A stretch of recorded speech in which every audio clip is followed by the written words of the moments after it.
Hey everyone, welcome to Over 50 Starting Over. I'm Barry Edwards, and I am joined by Glenn Livingston, Ph.D. today. Glenn is a clinical psychologist and was the CEO of a multi-million-dollar consulting firm, which serviced several Fortune 500 clients in the food industry. He's also an entrepreneur and author of several books, notably the nationally renowned book, Never Binge Again. And that is a 3-step system to stop binge eating, overeating, and stick to your diet, even if you've been binging for years, and it doesn't rely on willpower. His work and research has been featured in major periodicals like the New York Times, the Los Angeles Times, the Chicago Sun-Times, the Indiana Star-Ledger, the New York Daily News, American Demographics, amongst others. You may have also heard him on ABC, WGN, CBS Radio, or UPN TV. We discussed the problems that the food industry has created for us well-intentioned individuals, and Glenn tells us how to rethink our approach to our own triggering behavior. Dr. Livingston has impacted, from what I can tell, over 1 million people. Never Binge Again is available for free at neverbingeagain.com. The reason I was compelled to interview Dr. Livingston is because he has a unique approach to mastering that inner voice, to give it parameters and to make it behave, rather than the typical advice about making friends with it and, well, listen on for further explanation. And if you would, please share, like us, and sign up at Apple Podcasts and give us a 5-star rating. Hope you enjoy it. Off my phone. Oh, okay. Since we're connected. You know, I thought about opening up with Dr. Livingston, I presume, but it's got to be a little old for you at this Everybody point. gets to say it one time. I let everybody say it one. You know, it's funny. There are, I think, like 12 Dr. Livingstons in my family. I read that. I read that you have something like 20 people in the medical profession in your family overall. In psychology, yeah. Wow. Yeah. You must be a descendant of the proverbial Dr. David Livingston, correct? I don't know. The family name is actually Sandelman, but my grandfather died when my father was very small, and his mother remarried to Jack Livingston. So we don't know an awful lot about his family because he and my dad didn't get along so well. Oh, no kidding. But that's where the name came from. I like the name, so. Yeah. Well, I mean, as soon as you are saddled with the name Livingston, you're definitely predetermined to go into a medical field. For sure. Got to be a doctor. Yeah. I will do an upfront part introduction after we're done to get all of the formalities out of the way, because there's so much I want to cover, and we have a hard stop in about 45 minutes or so. Mm-hmm. And of course, I want to primarily focus on your book, Never Binge Again. I find it fascinating. Remember, this is Over 50 Starting Over, where we try to get a little bit better every day in our personal and professional lives. And so we talk a lot about different aspects of health, exercise, nutrition, and things like that. You come at this whole binge thing. And as soon as I read about being binge, I thought it was a really different and profound angle that you come from. But I just want to let you know, I want to talk about the corruption of the food industry in the beginning. I want to talk about your background, of course, in a second. I want to talk about where it's going now, like this Ozempic stuff later on, if we get to it. I mostly want to talk about your different principles that you set forth in Never Binge Again. Mostly, I think that should be the bulk of it, because I think we'll all get a lot out of that. But boy, if we can, I'd like to get to your entrepreneurial things. Sure, that you whatever you want. Yeah, I mean, you've had a fascinating life. Been an entrepreneur my whole life, so yes. Yeah. Well, I gotta say, I'm going to put this out there right away. Where was this? You built a 65-person practice in approximately 18 months after graduating, with well over 1,000 clients. It wasn't right. It wasn't right after graduating. It was about 5 years after. I worked in industry for a little while first. Oh, I see. Then I was the practice was in 1995 or so. 1995, 96 was when I started. Okay. And about 18 months later, I had the 65 clients. Yeah. See, just to unpack that kind of mentality that you have is fascinating to me. But let's back up. Where were you born and raised? I was born in Washington, D.C. in the middle of a hurricane. Oh. and I wasn't raised there. We moved to Great Neck, Long Island by the time I was 5, and that's where I spent my childhood. Interesting. Lived in and around Long Island, New York City until I was about 40. And then I spent 13 years or so in New Hampshire because I was a big hiker. Mhm. And when I got divorced in 2016, I moved to Portland, Oregon for a couple of years. And then I decided my bones were cold and I came to Florida. And that's Oh, that's we're in that's right. Florida. I'm in Pompano Okay, Beach, Florida, I'm not familiar with that. Lisa, north of my Fort Lauderdale.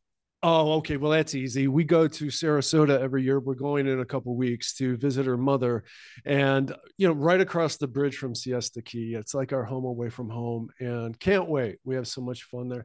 We're big foodies. We know our main restaurants that we like to hit, and then always add a couple in between. With each trip. I was there a few weeks ago. Were you really? I Yeah. really like that area. It's gotten really built up the last several years. Uh, what prompted? I want to ask you a bit about the background that led up to Never Binge Again. I know it, but our audience doesn't know it at this point because you didn't. It didn't seem that you always struggled with this binge mentality or your weight because you were big into exercise, correct? Well, early in my life, it didn't seem like I struggled on the outside. Yeah, I'm 6'4", and genetically I'm a little lucky. I kind of have a high metabolism. I'm modestly muscular without doing anything about it. Um, and I figured out if I added 2 hours a day of exercise to that I could eat whatever I wanted to. And I mean, 5, 6, 7,000 calorie days and whole pizzas or two, boxes of muffins, boxes of chocolate bars, boxes of Pop-Tarts. Um, Wow. yeah. And I didn't think it was a problem. It felt kind of like a superpower, to quote Doug Graham. Yeah. I thought I just discovered something, and I was one of those lucky people who could eat whatever they wanted to without getting fat. But it didn't last too long because when I got married and I was in graduate school and I had to commute 2 hours each way to go to classes and see patients, and then I come back and my wife at the time wanted me to help with the business, or God forbid we should have some time to talk. Um, you know, it it I didn't have 2 Your minutes to work lifestyle. out. Yeah, Your lifestyle changed. Yeah. so I was not working out anywhere near as much, Right. but the food still had a hold on me, and my metabolism was slowing down. I was 22, 23, 24 years old, and it started to catch up with me. I found that the food had a hold of me. It had a life of its own. Mm. And worse than the weight, because I did start to gain some weight at that point, but worse than the weight was the fact that I couldn't stop thinking about food. I would be sitting with a suicidal patient and thinking, when can I get the next pizza? Or, with a couple that just discovered an affair, and I'm thinking, when can I get to the delicatessens and empty the deli tray into my stomach? And to be a great psychologist, which has always been the most important thing to me, even though I've done a lot of entrepreneurial things, being a great psychologist has always been most important. I come from a family of 17 psychotherapists. To do that, you have to be present. It's not just intellectual. You have to lend people your soul so that you can get them to love and trust you enough to think new thoughts and leave their comfort zones and stuff like that. So I went the traditional psychological route trying to solve it, thinking I probably have a hole in my heart, and if I could heal that metaphorical hole in my heart, then I wouldn't have to keep trying to fill my stomach. So the Um, psychologist did therapy, correct? say again? The psychologist himself did therapy. Yeah, Okay. yeah. So I went to therapists. I went to a lot of the best ones around in and around New York City because I knew them. Mm-hmm. I went to see nutritionists. I went to Overeaters Anonymous. Went on a spiritual quest. Um, and it had a really good impact on me psychologically overall. Like I feel like it made me a compassionate, more whole person. But it didn't really help with the eating. I'd get a little thinner, a lot fatter, a little thinner, a lot fatter. A lot of years went by. A lot of So years went by. I'm sorry. I just want to ask. So you're describing this as a compulsive cycle that you kept going through up and down. Is that correct? Yeah, And so didn't you think all along, this is a big question I want to ask you. And boy, it'll get right into the book itself about binging. Were you questioning like, is this just addiction like any other addiction because you're obsessively thinking about it? Or do you think it's something different? And on the heels of that, I always wondered, somebody that considers themselves addicted to food, how do you ever deal with that psychologically when you have to eat every day? right. But Uh, it's not a black and white addiction like drugs or alcohol that you can give up. You got to take the lion out of the cage and walk it around the block a couple of times a day. right. Um, well, at the time, and I don't believe this anymore, I really thought addiction was a disease. I thought it was a kind of mysterious force inside of us that had some genetic components. And I was taught in some of the 12-step programs that I was powerless to do anything about it on my own, and that uh, there were some temptations and forces inside of us that there was no human defense against. And I had to admit that I was powerless and get a sponsor and all those kind of things. Over the years, there are a couple of things that happened that changed that paradigm eventually. And I'd say I started to get really better when I was like 42, 43 years old. I'm 50, God, I'm 58 now. I just Um, turned 57 the other day myself. yeah, Yeah. man, my forehead's turned into a five head, and I don't know what happened to the black beard, but I I'm tell you, still trucking. snowball. Yeah. Yeah.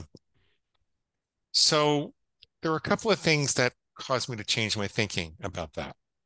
I don't know if this is where you wanted to go, but because I never had kids and I didn't commute, my ex-wife traveled for business for 28 years. I had time for a second career, and I wound up consulting for big food and big pharma, essentially. I was an advertising researcher for big food and big pharma, and I was on the wrong side of the war. Yeah.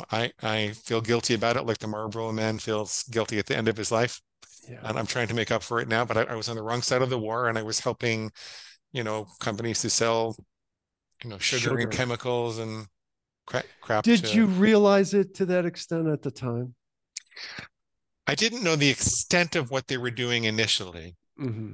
I also was justifying to myself that, because I've always been interested in health, Mm-hmm. that I'm going to get into a position of power in these companies and I'm going to be the one that makes a difference. And that never happened. That Okay. just never happened. And they give Sure. you more and more money to do the things they want to do. And it's Ah, really hard to say no. And so, I got to tell you, my eye-opening moment with all of that was Dr. Mark Hyman of the Cleveland Clinic, one of the many affiliations he has, did a documentary called Fed Up in 2014. And my partner Lisa was working kind of closely with him at the clinic at that time. But when it came up, boy, it really concisely detailed everything that the food industry did because of the food lobbyists coming in the 70s.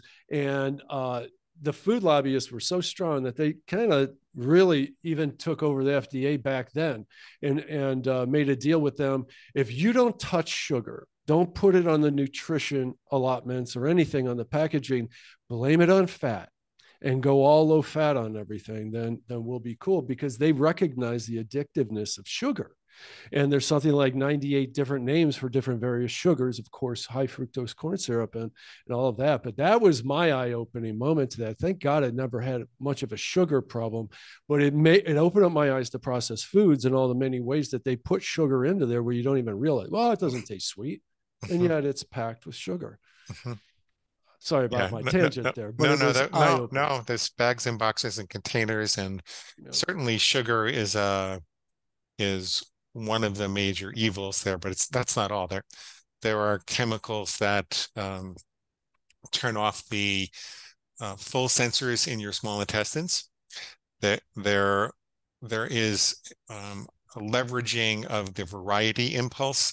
So in nature, if we found a slight variety of flavor in different things that we ate, we would keep eating because there's a likelihood we've found a variety of different micronutrients that the body really needs. And the food industry has figured that out. And so when they manufacture a bag of potato chips, for example, they'll manufacture it on a couple of different assembly lines and vary the flavor just slightly so that you keep eating like that. I didn't know that. Yeah. Wow. They do things like in the packaging, the multicolored, diverse packaging. As a matter of fact, I was very friendly with a vice president at a major food bar manufacturer, and he told me as he was leaving the company that the worst thing they ever did, but the most profitable thing they ever did, was to take the vitamins out of the bar and put the money in the packaging instead. They made it multicolored and diverse and shiny. If you come across multicolored, diverse, shiny vegetation and produce in nature, the odds are that you're finding a variety of micronutrients. Wow. And so you keep eating it. But in this case, they were faking us out. They were making it look like it had all these micronutrients, but they actually took the micronutrients out of it. And it's not just limited to the food bars or any one particular company. It goes on across the industry. And, you know, these guys optimize for economics. And that's what happens in a capitalist society, which is better than a communist society, I think. But it's better than starving. But it's a problem. But it's a is. problem because it's really not regulated well at all. I've And become aware of lately the seed oils, and they're so cheap. Seed oils that were originally extracted from grape seeds, sunflower seeds, canola, and things like that. They were used for industrial machinery originally, but they were so cheap that the larger food manufacturers started putting them in food, and they're hard to escape. I started really looking for these things. They're hard to escape, even when you think you're eating a snack that's fairly healthy. Yeah. Yeah. Yeah. No, and they're masters of plausible deniability, right? Yeah. There isn't an oil tree in nature.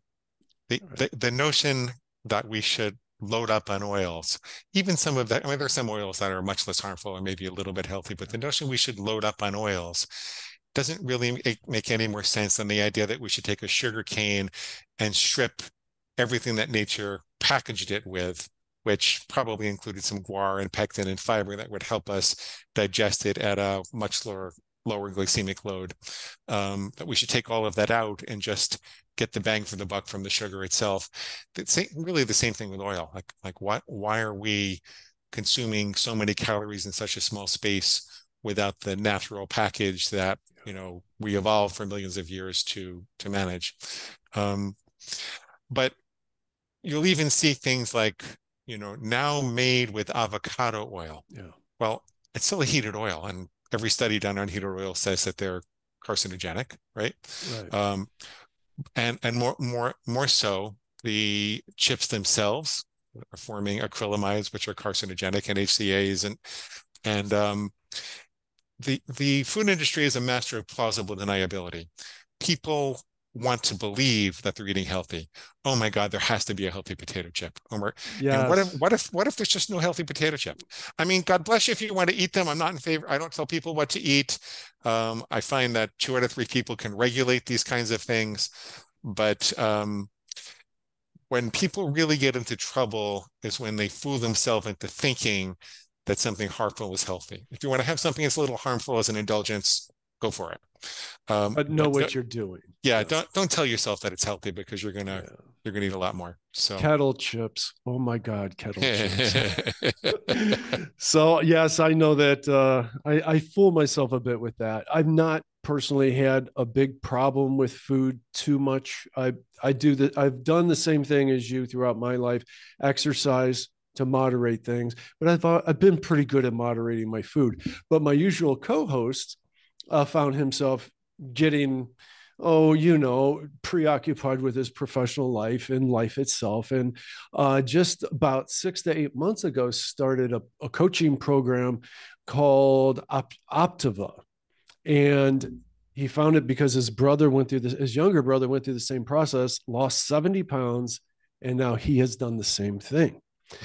And I'm sorry that I'm going all over the place, because we started following your path and your story to lead to Never Binge Again. I still want to get there, but I have heard you say that your theories with Never Binge Again, I shouldn't say your theories, your practices can work with any other kind of dieting program or coaching program.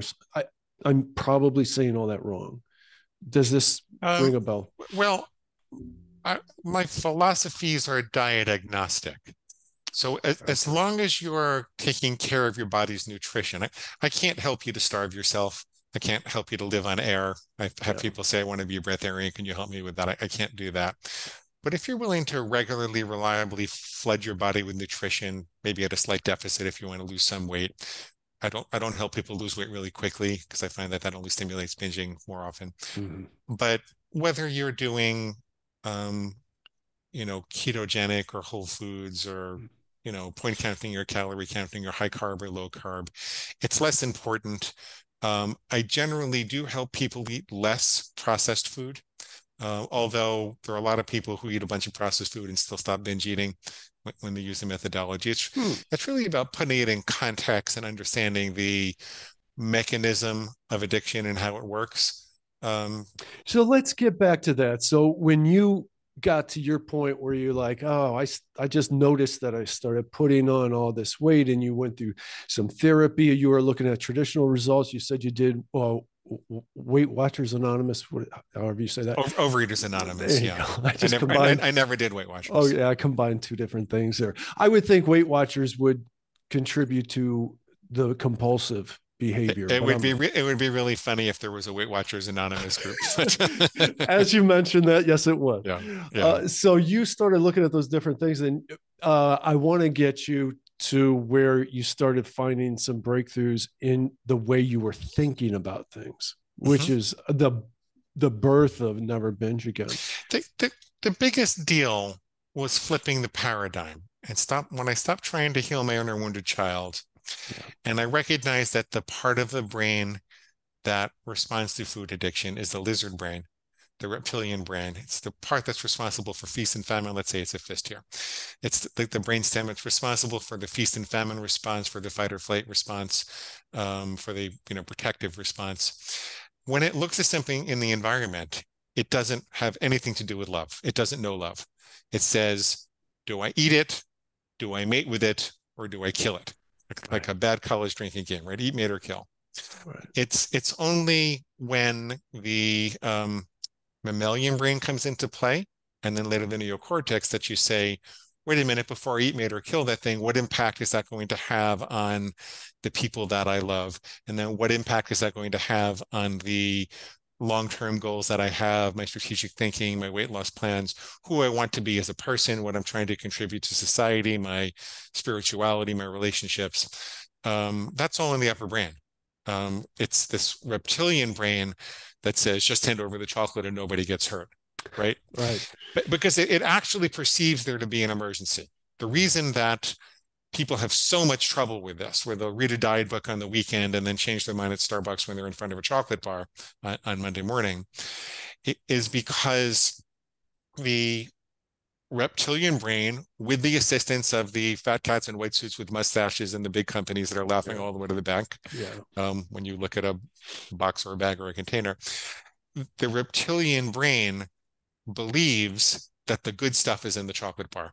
I mean, we didn't have chocolate bars on the savannah. It's an There you unnatural go. concentration of, sugar and theobromine and excitotoxins, and we didn't have chips on the savannah. We didn't have pasta on the savannah for that reason. Right. But so the brain says, "Oh my God, this is like an unnatural gold mine, and I've got to take advantage of this while it's here." Because remember, we lived in an environment where food was not abundant all the time. Right. You find these calories, and oh my God, I better get this while it's here because otherwise I'm going to starve. Right. And so it just overtakes all of your rational thinking, and we're wired to hoard. We're wired to, it's not a disease. It's a sign of a healthy appetite. It's a sign of a well-functioning appetite. It's just unfortunate that it's been corrupted by these industrial products. We didn't have food addiction 100,000 years ago on the savannah, right? Thag was not sitting around going, "Oh my goodness, eat too much mammoth." Right. Right. Right. Right? It's a byproduct of what's available nowadays.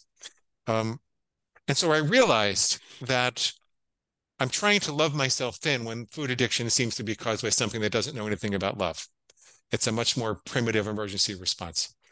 And I realized that, the forces in the food industry and the advertising industry had nothing to do with the fact that my mama dropped me on my head when I was a kid, or her mama dropped her on her head, or I'm kidding around, but the fact that I was lonely or a little depressed in the marriage or something, it had nothing to do with my personal psychology.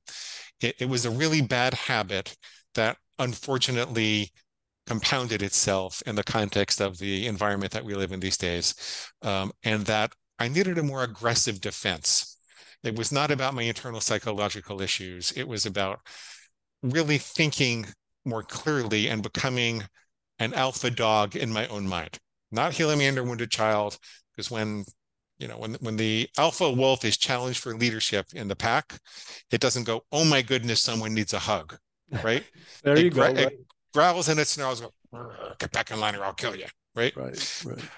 And I realized that there are some other biological needs that we attend to from an alpha dog perspective. Barry, if I really had to pee right now, I would tell my bladder, "Look, I'm talking to Barry. I have this responsibility. It's part of my commitment in my life. These are all upper brain things. This is the person I am. I want to be a leader and a health professional in the world. So you're going to have to wait, and I will control you until I don't have to pee, by the way, but I'm going to control." I am 58, so it happens more frequently than I'd like to say. But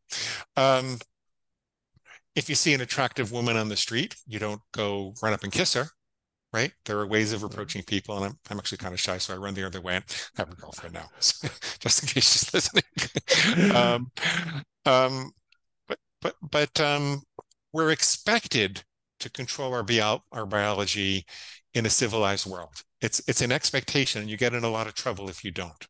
Right. So why couldn't that extend to being an alpha wolf in my own mind when this lizard brain woke up and started saying, hand over the chocolate and nobody gets hurt? So here's what I did. And it's kind of embarrassing because I hopefully you'll tell people a little bit about my background, but I'm a sophisticated psychologist. I've been in a majority of major newspapers and TV stations, and I've had publications, and I've written 7 books and got a column on psychology. I'm a respected guy. But what I did to fix my own eating was really crude and simple. I decided, and this is before I was a Whole Foods plant-based guy. I wish I named it something else, but I didn't. It was just going to be a private thing. I said, I've got a pig inside me. My reptilian brain is really my pig, and I need to figure out when that pig is squealing. How am I going to do that? Well, okay, I'm going to draw a black and white line in the sand, and whenever I hear a voice inside me that suggests I should cross it, that's going to be pig squeal. The first one I drew was, I will never eat chocolate during the week again. I'll never have it on Saturday and Sunday. And if I heard a voice while I was at Starbucks on Wednesday that said, "Oh, you worked out hard enough, Glenn. You can just start your silly diet tomorrow. It's not going to do any damage. A little's not going to hurt." We all know that voice. We all know that voice. We all know that voice. Yeah. I would say, wait a minute. That's not me. That's my inner pig, because chocolate on a Wednesday is pig slop. I don't eat pig slop. I don't let farm animals tell me what to do just because they're squealing, right? So I don't eat pig slop. I don't let farm animals tell me what to do. It was very crude. It was very primitive, but it would wake me up. And like, it wasn't, I can't tell you I recovered all at once. Like it was just a miracle. But what happened was, I go, whoa, okay. The pig is active. The pig wants something. And then I could start to act. What did I do? The first things I did were very rational, logical, left brain kind of debating, for a better word, but I've subsequently learned it's not really a debate. But I would say, wait a minute, why does the pig want me to cross the line and binge? Well, it wants me to do that because it says it'll be just as easy to start tomorrow. Is that true? Well, what I know about neurology, when you have a craving and you indulge it, that craving gets stronger, not weaker. Same thing happens with the thought. So if I think it'll be just as easy to start tomorrow, and then in response to the craving, and then I indulge the craving, I've not only made it so that the craving will be stronger tomorrow, but I've made it more likely that I'll have the thought, I'll start tomorrow. So man, when you're in a hole, you got to stop digging, use the present moment to be healthy. So You rationalized your way through this, and this all makes sense. I logically disempowered my pig's cancerous logic. My pig was lying to me. There's always it's like a half truth and a bigger lie. It seems like it would be just as easy to start tomorrow, but it's not. It seems like, well, a little wouldn't hurt, but it's not going to be a little. It seems like I worked out hard enough, so I'm not going to gain any weight. But the truth is that chocolate's probably going to be followed by, you know, pizza and lattes and, you know, Right. everything that's not nailed down at the deli. So, um, so I would engage in those rational disputations, and that would help to, it's like, I think of it as pouring sandpaper on what was previously a grease chute. It would interfere in the automaticity of the bad habit. It would insert a space between stimulus and response, and it would slow everything down. And then sometimes that wasn't enough. So I started looking at what I actually was eating, and I realized that maybe some of these cravings are triggered when I have a genuine biological need. It's just that I've taught myself to go to chocolate instead. Mm. So I started experimenting with different types of smoothies.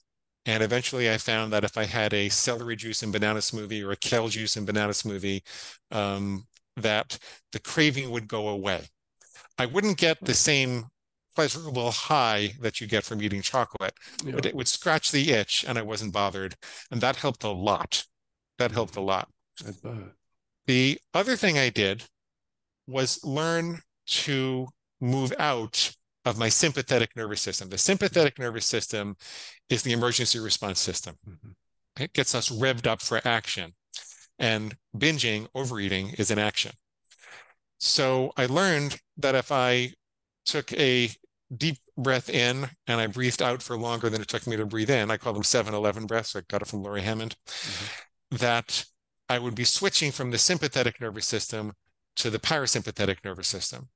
The parasympathetic nervous system says it's time to rest and digest and think and plan. The reason the breathing works is that if we were in a genuine emergency, if a hungry bear were chasing us, then we'd have to be breathing really fast. So this is the opposite. It takes you out of the emergency response system, calms you down.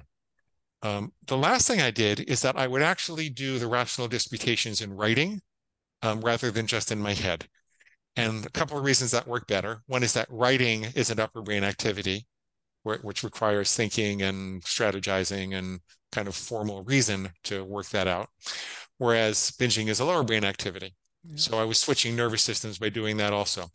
Put it all together and then started experimenting with different types of rules over the years. And over, I don't know, like 2 to 3 years, I lost a bulk of the weight, but I kept a journal for 8 years to really work it all out in my head. And as I was getting a divorce, I turned that journal into a book. And now that has well over 1 million readers and 6 more books. And people don't quite recognize me, but they say, you're the pig guy, aren't you? So, oh my God, that's so funny. I've read reviews from women that address the thing. Well, it's not the most attractive way to go about the process, but it's very, very funny. I like the fact that you just got to the rules. Can we talk about why the rules work in this case? So we live in a culture that says that you should eat well 90% of the time and indulge yourself 10% of the time. We also live in a culture that largely says that distinguishing good versus bad foods or good versus bad food behavior is evil, that you're not supposed to do that if you really want to recover from overeating. I think that both of those things are untrue. The reason I'm a strong component of thoroughly articulated, clear lines that define good versus bad behavior is because while it might be a good idea to eat well 90% of the time and indulge yourself 10% of the time, I'm on board with that. How do you know which is the 10%? And if you don't know which is the 10%, then every time you're in front of a chocolate bar at Starbucks, you've got to make another food decision. Decisions wear down our willpower. Willpower is the ability to make good decisions. So when you're doing this 90-10 thing, if you don't have a way of knowing, like, I'll only have chocolate on the weekends, then your food decisions aren't made for you during the week, and you only have a limited amount of willpower that you can stand. You can prove this to yourself by just kind of looking at your willpower late in the night after a long, hard day versus first thing you get up in the morning. a lot of people will come to me with a pattern. They say, well, I get up and I'm raring to go and today's going to be the day. And then they get a case of the F-its in the evening when they get home from work. That's your willpower being worn down over the course of the day. Sure. So that's why I'm a proponent of hard and fast rules. Also because the limitations of short-term memory will alter the rule or the guideline in your head at the moment of temptation. You can't really remember more than 6 or 7 things at a time. So if you write these things down and you think about different situations, you can cover different contexts. I can say I will never have flour again except for pretzels at a Major League Baseball game and 2 pieces of bread when I'm out to dinner with my wife, right? Mm-hmm. You can say that. It's hard to remember if you haven't written it down. So yeah, I'm a proponent of having a very clear archery target to aim for with a very clear line around the bullseye and aiming with the totality of your soul at that bullseye. You know what? I want to just talk about your books in general for a minute, because I do believe that Never Binge Again, and it's described as a 3-step system to stop binge eating, overeating, and stick to your diet, even if you've been binging for years and it doesn't rely on willpower. I mean, that's very attractive. And it's for free. It's for free at your website. Is that correct? Is it still for free? Neverbingeagain.com, click the big red button. Yeah. There you go. So that's how you get started, folks. I want to delve into this a bit more. We only got about 10 minutes. How do you feel? This is really going all over the place, but right now, all of a sudden, in the last 2 weeks, all I'm hearing about in the news is Ozempic, this new diet drug. Apparently, it's supposed to be like the big cure for type 2 diabetes, but everybody in Hollywood is taking it all, and there's enough supply. I don't know much about it, to be honest. I just started hearing about it. I'm hearing about it all the time. Based on your philosophy and your education and your profession, do you think that there's harm or good to come out of this? I think it's yet to be determined. I think the thing about medication is it takes away the desire to overeat. It's not clear to me what the long-term impact with that. I haven't seen a lot of good results with the clients that we work with so far. I see good results in the short run, not necessarily in the long run. The way that I think of overcoming overeating with regards to reducing the cravings and reducing the stimuli is that it's okay to build a cocoon around your new habits to protect you in the short run. I feel like it's kind of shrinking from life in the long run to do that. So for example, I will tell people, well, for the first month, maybe you want to take a different route home so you don't go past the pizza place that you are, picking out at every time. Maybe you can ask the kids to put the snacks in a different closet. Some people even put it under a lock and key. This is a message to yourself, however, that you are not strong enough to face the world, right? You are not strong enough to go out in the world and be bombarded by the admittedly strong stimuli to make a decision like a grown person that, no, this is not for me, or I'm only going to have this once a week, or whatever it is. If you cultivate that for too long, and it's very similar with having to castrate desire inside of yourself, right? You're giving yourself, without this drug, I'd be totally out of control. Now, to do it as a short-term solution while you build new habits, while you get out of emergency medical situations, I'm all for that. To take things to the extreme, I'll tell you that there are people who cultivate that philosophy of being frightened of the world. I knew a woman who talked her children into locking her in her room every night so she couldn't get out and binge, right? Oh my God. And I think that people's life shrinks and shrinks and shrinks when you cultivate fear. I'm much more in favor of cultivating confidence. And I find that when the fear grows, when people don't understand about the specificity, the fear grows when they don't have tools for surfing the urges. The fear grows when they don't understand about the plausible deniability that the food industry is producing. But with a little bit of work, and thinking and consciously and purposely installing a different set of thoughts in your head, you can gain the strength to overcome what previously you seemed powerless against. Um, and so I guess the bottom line is I don't want to speak against the medical profession in any way, because I think there are urgent situations where these drugs are useful. But my personal philosophy is to, cultivate the internal strength to persevere and succeed without them. Totally got you. And if I understand you correctly, I think I do, is that something like Ozempic probably would play into somebody's already compulsive behavior and just play right along with it. And it's probably not going to have a good long-term effect, if any. It plays into the compulsive ideology. Okay. My impulses are stronger than me. Mm. My body is, I'm powerless over these urges. And conversely, to actually create a rule for yourself that you're able to follow, say just during the weekdays or at night, just to curb your behavior might build up a bit of bravery in your personality and a bit of strength that you can then build on. If you know how to do it, the mistake Mm-hmm. most people make when they're starting off with rules is they'll build something that's too restrictive.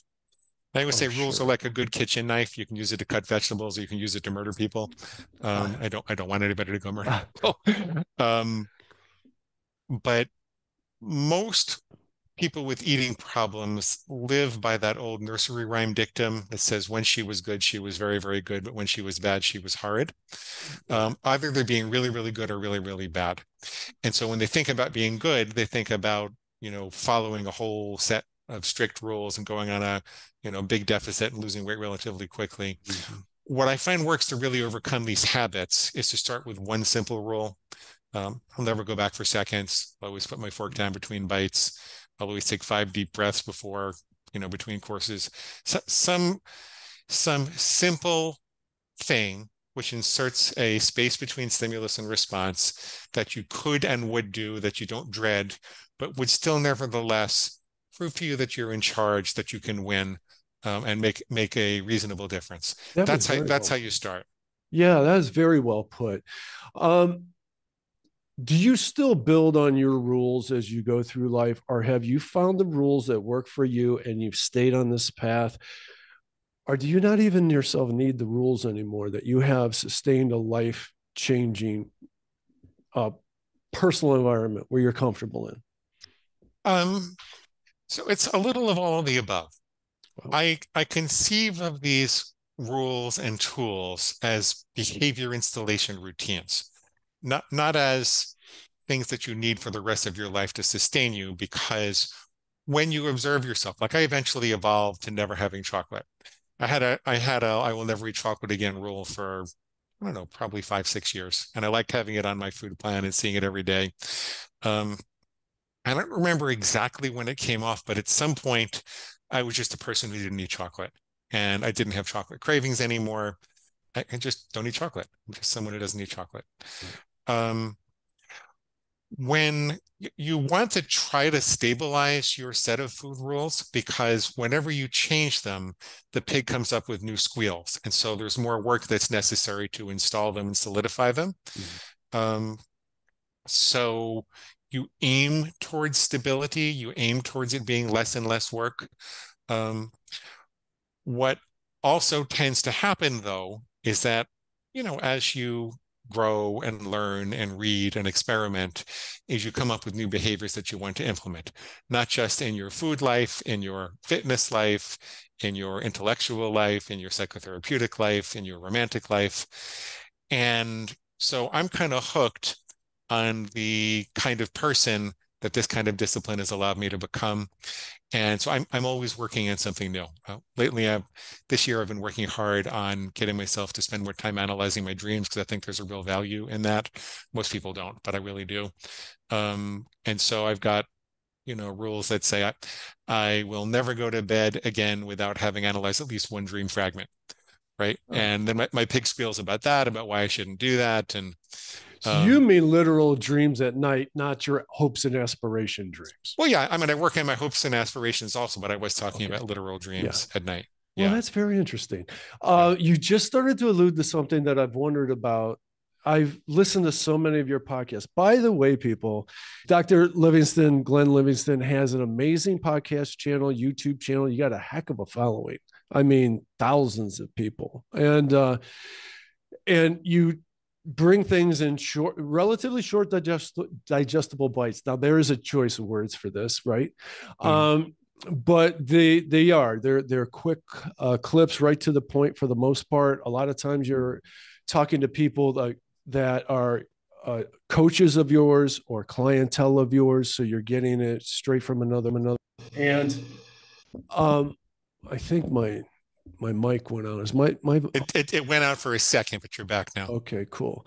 And what I wanted to ask you is your methodology here, your philosophies here. I've not heard you talk about this. I thought you were just on the brink of it. Do you not think that this is applicable to every kind of ill behavior or addictive type behavior? It is. However, I originally got the idea of the bifurcated mind from an author called Jack Trimpey, who wrote a book called Rational Recovery.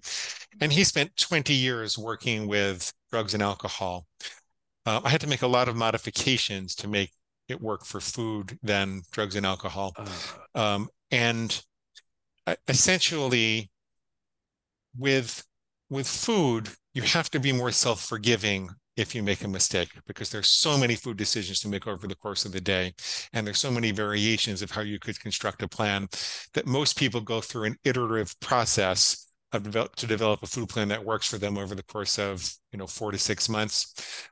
And during that process, you have to be very forgiving of mistakes. With drugs and alcohol, if you might get into a car and kill or maim someone, you can't be that forgiving of yourself. There's a much stronger moral component. Right. And Jack Trimpey has been working with that for 20, 30 years. So I don't want to take away any of his following. I just send everybody for the heart addictions, drugs, alcohol, I send them to him. Okay. Well, that really wraps that up. I always wondered about that, listening to all your stuff. Obviously, your free book is a great place to start with you. I also thought your YouTube channel had a great overview, like a half-hour overview video. Yeah. Really good. Thank you. Yeah, it sets the basis for everything. So I would encourage everybody to go there. I assume that it's YouTube/Never Binge Again. Is that correct? Yep. Very easy to find you. I'm not going to be able to get to the entrepreneurial stuff that I want to ask you. We can do another one if you want to. I would love to do another one. There's probably like 18 other things right in the realm that we're talking about right now that I'm going to kick myself for not asking you about, but I'll put a lot of value into the intro that I'll do here in a little bit. I didn't want to keep you from your next appointment.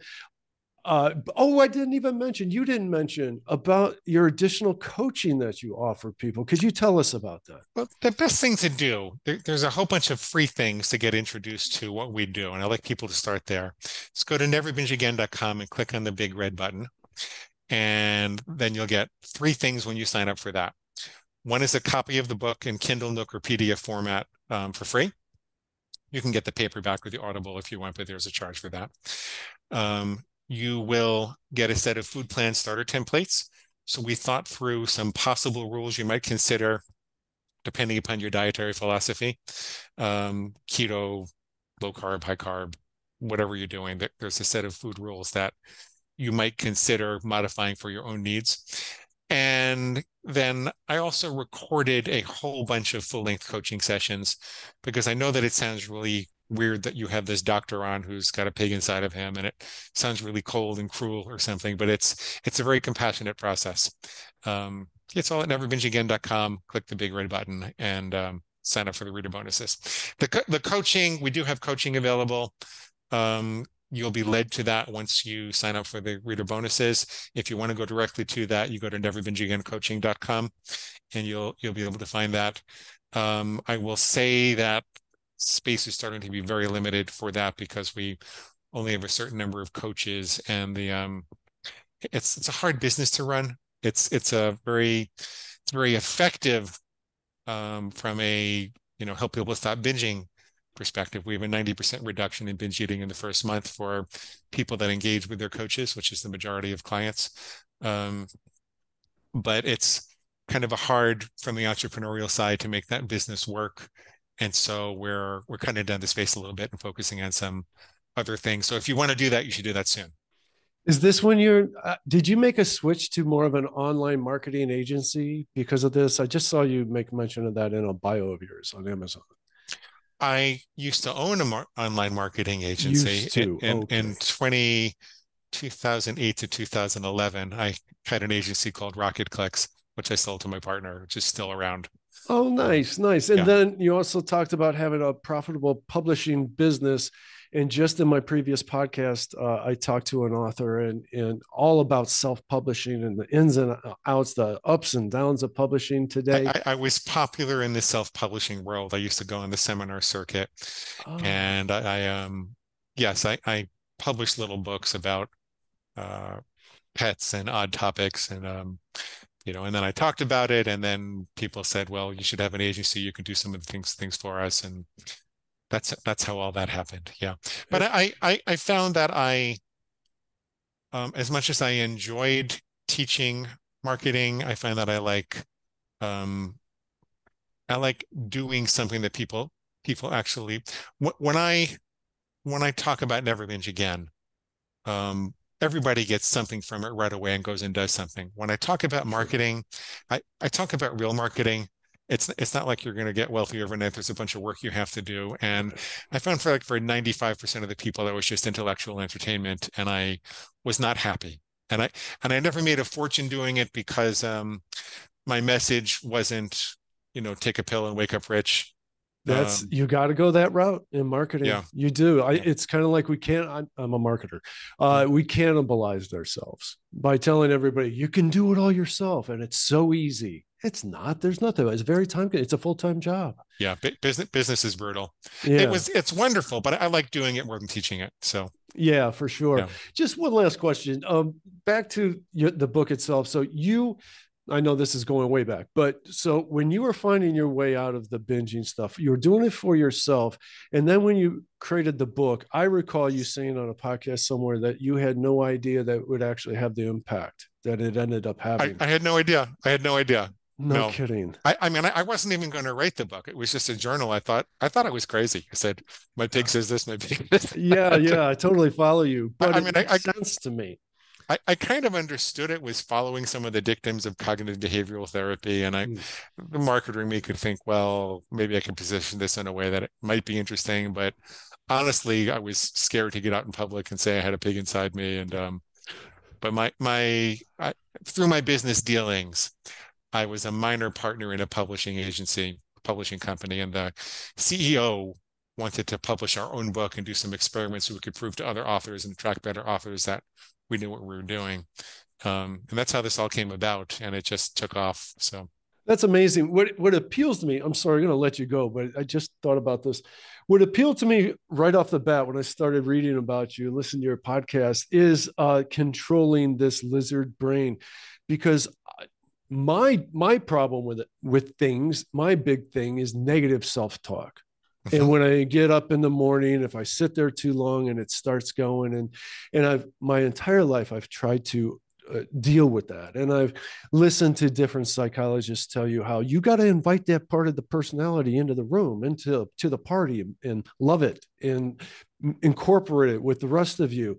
And for the first time, I heard somebody say, "You actually can master it. You can control it. Mhm. Yeah, you can put it in Yeah, its cage." It's the first time I've heard that. I That have appeals. if you want me to outline in 90 seconds a procedure for dealing with negative Yes, self, yes. um, start with a goal. Just like you would have a very clearly defined rule, you need a very clearly defined goal. The term would be operationalized goal, like a SMART goal that 10 outside observers would know whether you were following it or not. Like, I will have 1 million people on my opt-in list. That could be an entrepreneurial goal, right? Mm-hmm, mm-hmm. Once you have that goal, then your negative thinking pig will start squealing against it. You'll never do that. You're pathetic. You've never had more than 100,000 before. Now you have something that you can dispute. Now you can look at what's true, what's false in it, and you can dispute that. A key part of the paradigm shift in understanding that the inner pig, and by extension, the negative self-talk, is not a part of my personality that needs to be loved and nurtured back to health, was that by definition, it's really purely evil. It's sociopathic. It's like inviting Hannibal Lecter to the table, right? Oh, Because by definition, the pig consists of all thoughts, images, feelings, and that suggest that you're going to cross the well-defined rules that you decided at a time when you were of sound mind and body and had the fortitude to sit down and think it through, were in your best interest. So everything that suggests you're going to reverse your intention and be destructive to yourself is the pig. That's what it's comprised of. It's not comprised of, love and unicorn and rainbows. It's comprised of evil thoughts that don't give a whit about you or anybody else. They just want you to act self-destructively in the pursuit of pleasure. By the way, when that negative self-talk goes on long enough, oh, you're pathetic, you can't accomplish anything. They'll say, well, at least there's one good thing in life. Yippee, yippee, yippee, pig slap, let's go get it. So the negative self-talk is actually driven by the desire for the overindulgence. And that makes sense. Yeah. Yeah, I really appreciate that. I got to let you go, Glenn. Okay. Boy, I really enjoyed it, but I'm sorry that I felt I had to rush through it because I wanted to explore the whole thing linearly. Never binge again. Big red button. All right. Okay. That sounds great. And go to Over 50 Starting Over, everybody. Sign up there. You get all this to your email box as it happens. All right. I'll email you when this comes up. Thanks, man.